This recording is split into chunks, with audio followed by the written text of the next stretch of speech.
رسالة من القلب ورسالة من وزير لجماهير الزمالك كلها. أولا ما تزعلوش، أنا قلت الكيان نفسه هنحافظ عليه، وأنا ملتزم بهذا الموضوع على المستوى الشخصي يعني، أو على المستوى الوزير. مؤسسة الزمالك ده مؤسسة بنفخر بيها كلنا. بوجه كلامي أهو للجماهير، وحالة جماهيرية، وتدخلنا إزاي نحمي الكيان والمؤسسة، وده يعني قلناه إزاي نحافظ على النادي، وده تم وبيتم.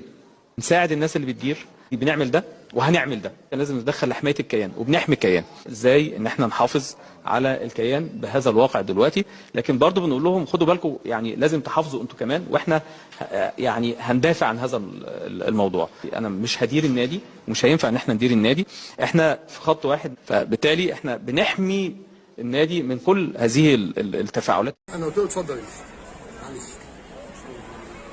لا يا سياده الوزير، حضرتك روح، مالكش دعوه بينا بقى، ما احنا لازم نكون زعلانين. يا معالي الوزير من فضلك، احنا زعلانين. ثانية واحدة يا فندم، احنا زعلانين، من حقنا نزعل.